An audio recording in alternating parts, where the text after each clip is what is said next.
Next up at UFC Vegas 110, we have Phil Rowe taking on Seok Hyeon Ko in a What surprisingly was that little early accent there? Seok Hyeon Ko. I'm like I'm saying his name. Code switching? To what code? Konami? I'm down, I'm down. Left, right, A, B, start. Listen, Phil Rowe that was a great joke. I need this chat to catch up. That was a fucking fantastic joke. Phil Rowe being this early on the fight card is a bit surprising. Would you agree with that? You like Phil Rowe a lot. Would you agree? This is a fucking banger fight. A lot of people hate on this card. There's so many good matchups on this card and so many like dog type fighters. This is a really good fight. Yeah, I agree. It's a good fight, and Phil Rowe's a bit of a name. Like he's not gonna main card. That's my dog. He's not gonna main card a pay-per-view, but he's established enough to not be the second fight of the night. Also, the live chat, the vibes are checking out. People understood the Konami Contra code 99 lives. Thanks for being here, guys. Appreciate you. We got Phil Rowe taking on Seok Hyeon Ko. Phil Rowe 11-5 in his career, 3-2 in his last 5. He has coming off that incredible comeback win over Ange Losa. Seok Hyeon Ko is 12-2 in his career, 5-0 in his last 5. He is coming off his first UFC win. Phil Rowe, long-rangey striker. He does a pretty good job using that length, finding power, maintaining distance. His ground game is solid as well. He just doesn't really have the wrestling to dictate if it goes there or not. Despite managing that range pretty well, he is a little bit hittable. You could see that in his negative striking differential, but he's coming off that come from behind victory over Ange Losa, where he was down 2 rounds, needed a finish, and then found that finish. He's taking on Seok Hyeon Ko. This guy's a heavy-handed striker in his own right. He can work in a couple of takedowns. He is very, very stiff, but with that stiffness does come power. He's not stiff? I don't know. Never been around the guy. It's like, think John Jones, Hezbollah type stiff. He's not particularly fast, but he is insanely powerful. Everything he throws is heavy. Half of the time it is wild. He's got a decent sprawl. If he is taken down, there's not much going on for him there, but he's a fun guy to watch. He has power in exchanges. He's got a weird stance that confuses some people. He's coming off that decision win over Oban Elliott, where he worked in 6 offensive takedowns, and it is those 6 takedowns that make me think he can win this fight. I picked against Phil in his last fight, and for 12 minutes, I looked like I knew what the hell I was talking about. And then he found that comeback. His opponent gassed. He didn't. He found the finish. The problem is Phil Rowe is very talented, but he can be hesitant, and he could take a little while to get going, and that first round is gone. And you have somebody like Ko with insane power and the ability to shoot some takedowns.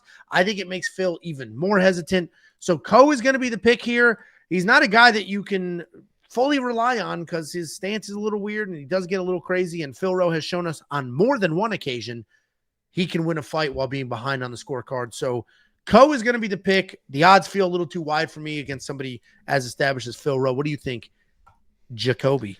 Yeah, another biased, full transparent pick for me here, but I'll give you some reasons why. Phil Rowe, another former lock of the week. That's my boy. Philly Fresh, one of the greatest lock of the weeks of all time against fucking Nico Price. The comeback, Nico had him, walking him down. Nico's a dog.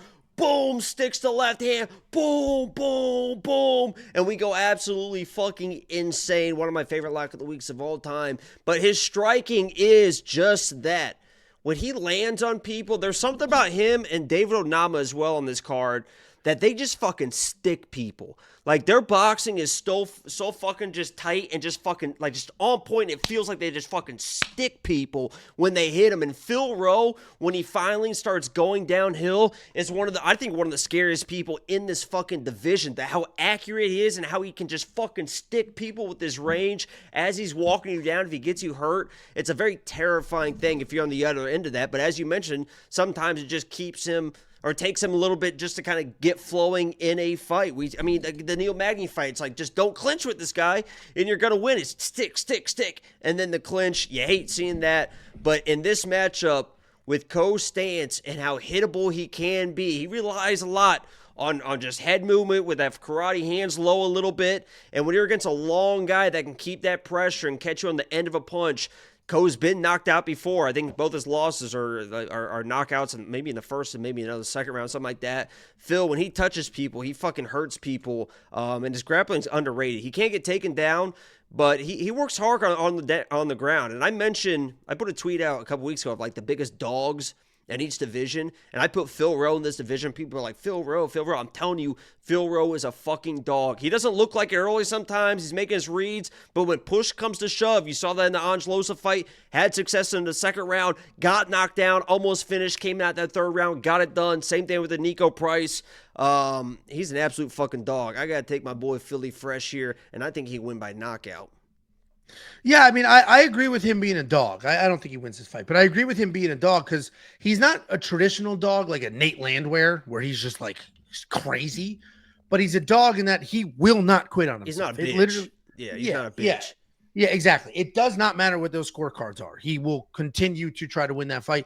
And to your point, even if he's in trouble, he does not find a way out. He continues to work through it. So I agree with that. He's such a good boxer, man. If you don't realize, like, he's such a good boxer. When he lets his hands go, it's like another person that kind of like just sticks people, like when they box, is like Jack Della Maddalena. Phil Rowe strikes like Jack Della Maddalena. I mean, he just fucking sticks and it's fucking accurate. I love his boxing. He's just a little gun shy. I agree with everything you're saying. He just takes too much time to hit a flow and get going. He's also every bit of that 6'3". I met him at UFC 307, whatever. I didn't even talk to him. I just saw him and whatever. Because he was hanging out. Damon Angelo, I hate name dropping. I really do. And my friends are like an Amanda Hebos. Yeah. Did I take pictures and talk to Tracy Cortez? I did. I taken pictures with the champion Mackenzie Dern? I have. Do I talk to Youssef Zalal, who's going to be the champion? Yeah, I do on occasion. Did Mitch Raposo just DM me earlier today and say, I appreciate the support? He did, but I'm not the guy that's just going to keep name dropping like in Isaac Dolgarian. I know I have a picture with David Onama, but I don't want to keep going. I don't want to be that guy. But since you wanted to be that guy, I just got a picture for you right here.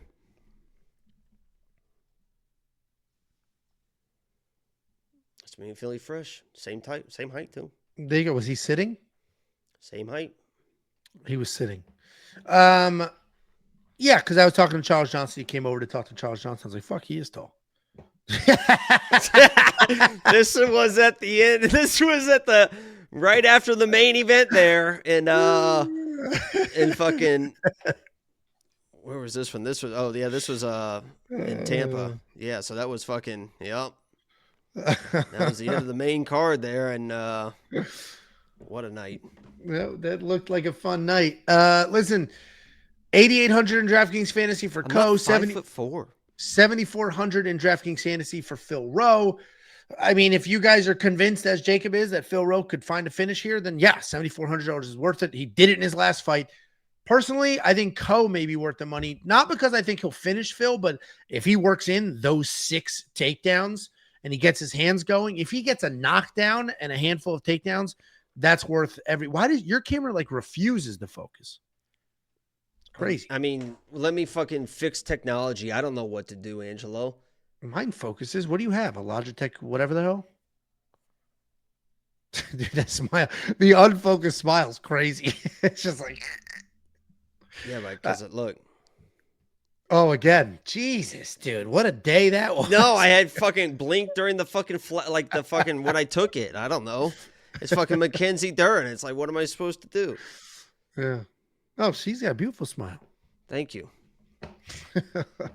Yeah, have I taken a picture of Fluffy? Yeah, I have taken a picture of Fluffy. If you need a tiebreaker, go get one on the website. Not only do you get my picks, Jacob's picks, we have BetSam, we have Artem, and then we have an artificial intelligence picking fights based solely off of historical data. How about this guy? You want to check it all out? WeWantPicks.com. Click become a member at the top. Yeah, he's on. You want to talk about me? That dude's about to fuck up some chicken tenders. Dude, can I say that guy Cheeto was a fucking sweetheart, man. I was like, can I get a picture? He's like, Yeah, man. He's like, yeah. Hey, how about so? You're familiar with the term douchebag, right? And a douchebag is like it's hard to put into words well, in real life, a douchebag is what old women use to clean out their stale vaginas. And it's a term used for What the people. fuck are you talking Oh, about I'm right getting now? somewhere. It's a term used for people that are acting like assholes, like go clean some old woman's stale vagina. This gentleman here, Adam Tormey, says, back to the fight, Duchess. He can't even spell douche right. He is officially a douchebag. You set that whole thing up just because he Correct. misspelled the word. That's By a so lot. insane. He misspelled it by a lot. Alex, $1.99 spatial donate for Jacob. Thank you, Alex. For the spatial. Appreciate you. And Are we almost done? Pay-per-view trailers wants to know how much is premium. I'm glad you asked. It's $10, but if you sign up for a year, it's $100. But you want lifetime, only $300. We want picks.com.